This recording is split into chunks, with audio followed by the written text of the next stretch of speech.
ஹரே கிருஷ்ணா. பகவத் தரிசனத்திலிருந்து ஒரு கட்டுரை. ஆன்மீகத்தில் குழப்பங்கள் ஏன்? வழங்கியவர் ஜெயகிருஷ்ணதாஸ் பிரபு அவர்கள். பெரும்பாலான மக்கள் கடவுளை பற்றி யார் என்ன சொன்னாலும் அதனை அப்படியே நம்புகின்றனர். ஒரு சிலர் எப்போதும் இதற்கு நேர் எதிராகவே இருப்பர். யார் என்ன சொன்னாலும் எவ்வளவு சொன்னாலும் கடவுளை மறுப்பதிலேயே குறியாக இருப்பர். இருவருக்கும் சில நியாயமான காரணங்கள் இருக்கலாம், சில குழப்பங்களும் இருக்கலாம்.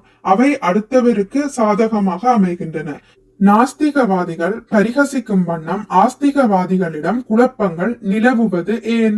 கடவுள் ஏன் குழப்பத்தை அனுமதிக்கிறார்? சற்று சிந்திப்போம். நமது உண்மை நிலை, முழுமையான கடல் நீரின் தன்மை ஒரு துளி கடல் நீரிலும் உண்டு என்பதை போலவே நாம் கடவுளின் அம்சங்கள் என்பதால் அவரின் குணங்களில் நமக்கும் துளியளவு உண்டு. ஆயினும் நாம் அளவில் அவரிடமிருந்து வேறுபடுகிறோம். இன்பமாக இருத்தல், சுதந்திரமாக இருத்தல், முக்திக்கு பின்பும் தனித்தன்மையுடன் இருத்தல் முதலிய குணங்கள் ஆத்மாக்களாகிய நம்மிடம் இயல்பாகவே உள்ள போதிலும் தற்சமயம் எவ்வாறோ நாம் இந்த ஜட உலகில் வீழ்ச்சியடைந்து பிறப்பு இறப்பு என்னும் சுழற்சியில் தவிக்கின்றோம். ஆத்மா உடலினை சார்ந்து வாழ்வதில்லை, உடல்தான் ஆத்மாவை சார்ந்து வாழ்கின்றது. எவ்வாறு ஒரு பயணி வண்டிகளை மாற்றி பயணிக்கின்றானோ அவ்வாறு ஆத்மா உடல்களை மாற்றி பயணிக்கின்றது. எவ்வித குறிக்கோளுமின்றி அலையும் பைத்தியங்களை போன்று நாமும் இலக்கு இல்லாமல் இவ்வுலகில் பயணித்துக் கொண்டுள்ளோம். மீண்டும் வீடு பேறு அடைவதே வாழ்வின் நோக்கமாகும். அந்த இன்பமான நிலையினை பற்றி அறியாமல் ஜீவன் தொடர்ந்து ஜட உலகில் பயணித்துக் கொண்டுள்ளான். ஒரே தவறை மீண்டும் மீண்டும் செய்து கொண்டுள்ளான். அதாவது கடவுளை தவிர்த்து விட்டு இன்புற வேண்டும் என்னும் எண்ணத்தினால் அவன் பந்தப்பட்ட வாழ்வினை தொடர்ந்து அனுபவிக்கின்றான். ஜீவனுக்கு உதவும் பொருட்டு கடவுள் பல்வேறு செயல்களை செய்கிறார். இருந்தும் பல குழப்பங்களையும் வழங்குகிறார். ஏன்? யார் கடவுள் என்பதில் குழப்பம். யார் கடவுள் என்பதிலிருந்து மனிதனின் குழப்பம் தொடங்குகிறது. கடவுள் மனிதனிடம் நான் தான் கடவுள், என்னுடைய உருவம் இதுவே, என்னுடைய இடம் இதுவே, என்னை இப்படித்தான் வணங்க வேண்டும் என்ற ஒரே ஒரு கருத்தினை மட்டும் வழங்காமல் பல்வேறு கருத்துக்களை இந்த உலகில் அனுமதித்துள்ளார். எனவே பலரும் பலவித கருத்துக்களால் மயக்கப்பட்டு தங்கள் மனதிற்கு பிடித்தபடி கடவுளை வணங்க ஆரம்பிக்கின்றனர். என்னுடைய கடவுள் மட்டுமே கடவுள், மற்றவர்கள் அனைவரும் சாத்தான்கள், உன்னுடைய கடவுளை விட என்னுடைய கடவுளே உயர்ந்தவர், கடவுளுக்கு ரூபம் இல்லை, கடவுளின் ரூபத்தை வர்ணிக்க முடியாது, கடவுளுக்கு அழகிய ரூபம் உண்டு என கடவுளை பற்றி பல அபிப்பிராயங்கள் நிலவுகின்றன. இன்னும் ஒருபடி மேலே போய் நீயும் கடவுள், நானும் கடவுள், எல்லாரும் கடவுள் என்று சிலர் கூறிக்கொண்டுள்ளனர். இறுதியாக கடவுள் யார் என்பதை புரிந்து கொள்ள முடியாதபடி பல்வேறு குழப்பங்கள் நிலவுகின்றன. வழிபாட்டு முறையில் குழப்பம். வழிபாட்டு முறைகளிலும் குழப்பங்கள் பரவியுள்ளன. இறைவனின் மகனை ஏற்றால் போதும், வேறு எதுவும் தேவையில்லை என்று ஒரு மதம் கூறுகிறது. வேறொரு மதம் கடவுளை யாரும் பார்த்ததில்லை என்பதால் அவருடைய தூதுவரை ஏற்றால் போதும் என்கிறது. மற்றவர்கள் எதுவுமே வேண்டாம், நிர்வாண மோட்சமே போதும், பல கடவுள்கள் இருப்பதால் ஒவ்வொருவரையும் ஒவ்வொரு வழியில் வணங்கலாம் என பல வழிபாட்டு முறைகளை காண்கிறோம். சிலர் சிலை வழிபாட்டை ஏற்கின்றனர், சிலர் எதிர்க்கின்றனர். இதனால் ஒருவருக்கொருவர் சண்டையிடுகின்றனர். ஒரே மதத்திற்குள்ளும் அவர்களது வழிபாட்டு முறைகளில் பல்வேறு உட்பிரிவுகள் இருப்பதால் எண்ணற்ற குழப்பங்கள் நிலவுகின்றன. நான் யார் என்பதில் குழப்பம். நான் யார் என்று நம்மிடையே நிலவும் கேள்விக்கு ஒவ்வொருவரும் ஒவ்வொரு விதமாக விவரிக்கின்றனர். ஆத்மா நித்தியமானவன், படைக்கப்படாதவன் என்று சனாதன தர்மம் கூறுகிறது. மற்ற நம்பிக்கைகளை சார்ந்தவர்கள் ஆத்மா படைக்கப்பட்டது ஆனால் நித்தியமாக இருக்கும் என்று குழம்புகின்றனர். ஆத்மா என்ற வார்த்தையை அனைவரும் பயன்படுத்தினாலும் அதனை விளக்கும் தன்மைகள் வெவ்வேறாக உள்ளன. ஆண் விந்துவின் மூலமாக பெண்ணின் கருப்பைக்கு ஆத்மா செல்லும் போது உடல் வளர்கின்றது என்று சனாதன தர்மம் கூறுகிறது. ஆனால் நவீன விஞ்ஞானமோ குழந்தை பிறக்கும் வரை அங்கே, அதாவது கருவிற்குள் ஆத்மா கிடையாது என்றும், பிற மதங்களோ சில வாரங்கள் கழித்து கடவுளின் தூதுவன் ஆத்மாவை கொண்டு வந்து கருவில் வைத்து விடுகிறான் என்றும் கூறுகின்றன. மரணத்தின் போது ஆத்மா இறைவனிடம் சென்றுவிடும் என்றும், கடவுளை ஏற்காத பட்சத்தில் ஆத்மா நித்திய நரகத்திற்கு செல்லும் என்றும் சிலர் நம்புகின்றனர். பௌத்தர்களோ ஆத்மா ஒன்றுமில்லாத சூன்யமாகிவிடும் என்று நினைக்கின்றனர். மரணத்திற்கு பின் என்ன நடக்கின்றது என்று யாரும் பார்க்க முடியாததால் குழப்பம் நிலவுகிறது. இறுதி இலக்கில் குழப்பம். ஆத்மா அடைய வேண்டிய இறுதி இலக்கு என்ன என்பதிலும் பலரிடையே குழப்பங்கள் நிலவுகின்றன. ஆத்மா கடவுளுடனான தனது நித்திய உறவில் அவருக்கு தொண்டு செய்யும் என்று வைஷ்ணவர்கள் கூறுகின்றனர். ஆத்மா கடவுளுடன் இரண்டர கலந்துவிடும் என்று அருவவாதிகள் கூறுகின்றனர். கடவுளுடன் கலக்கும், ஆனால் தனித்தன்மையுடன் இருக்கும் என்று சைவர்கள் கூறுகின்றனர். கடவுளுடன் 1000 ஆண்டுகள் சந்தோஷமாக இருக்கும் என்று கிறிஸ்துவர்கள் கூறுகின்றனர். ஸ்வர்க்கம் சென்று கடவுளின் தீர்ப்புப்படி 2 முதல் 72 கன்னி பெண்களுடன் இடைவிடாத தாம்பத்தியத்தில் ஈடுபடும் என்று இஸ்லாமியர்கள் கூறுகின்றனர். நிர்வாண, அதாவது சூன்ய மோட்சத்தை அடையும் என்று பௌத்தர்கள் கூறுகின்றனர். மரணத்திற்கு பின் அனைத்தும் அழிந்துவிடும் என்று நவீன விஞ்ஞானிகள் கூறுகின்றனர். இவற்றினால் குழப்பங்கள் வராதா என்ன? ஏன் இத்தனை இலக்குகளை கடவுள் அனுமதிக்க வேண்டும்? ஏன் குழப்பங்கள்?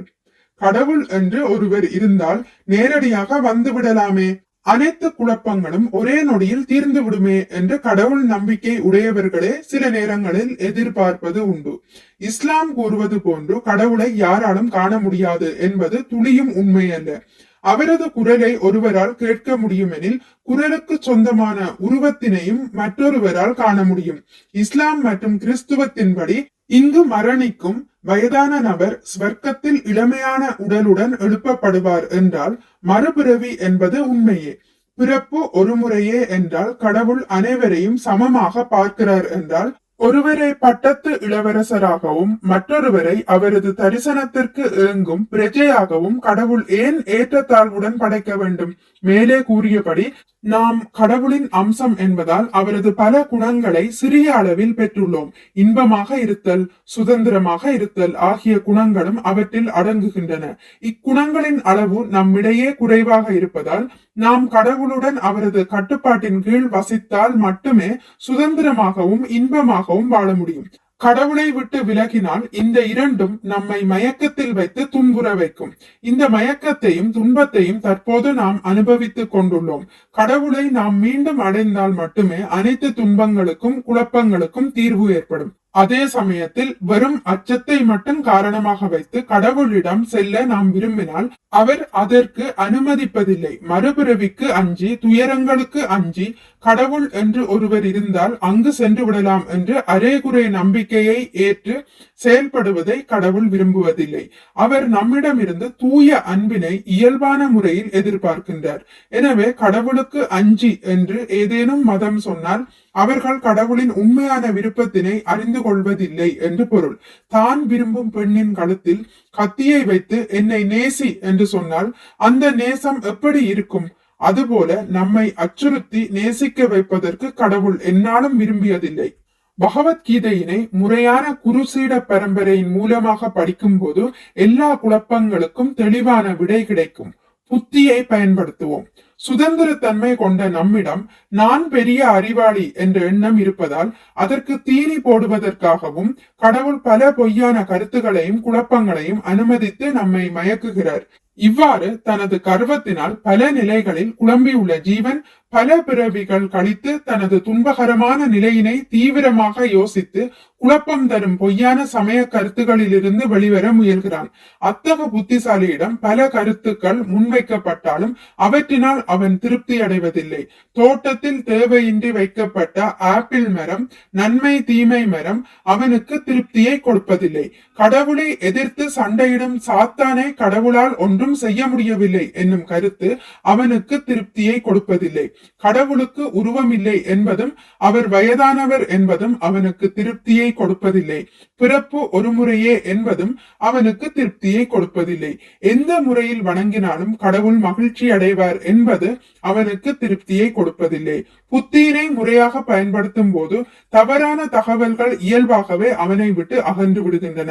சராசரி மனிதனால் ஒரு பன்றியின் நிலையையும் மனிதனின் உயர் நிலையையும் எவ்வாறு புரிந்து கொள்ள முடிகிறதோ அவ்வாறே புத்தியை முறையாக பயன்படுத்துபவனால் எல்லா குழப்பங்களுக்கும் முறையான விடையை பெற முடிகிறது. குழப்பங்களுக்கான விடை: புத்தியினை நாம் சரியாக பயன்படுத்த முடிந்தால் குழப்பங்களிலிருந்து விடுதலை பெறலாம். ஆயினும் ஏனோ தெரியவில்லை, பெரிய படிப்பு படித்தவர்கள் கூட கடவுள் என்று வரும்போது மட்டும் தங்களது புத்தியை மூட்டை கட்டி வைத்து விடுவதை காண்கின்றோம். எனவே வெறுமனே கடவுளை வணங்குகிறேன் என்று குழப்பத்தில் இருப்பதை விட புத்தியை பயன்படுத்தி சமய நூல்களை படிக்கும் போது தெளிவான உண்மையை அறிய முடியும்.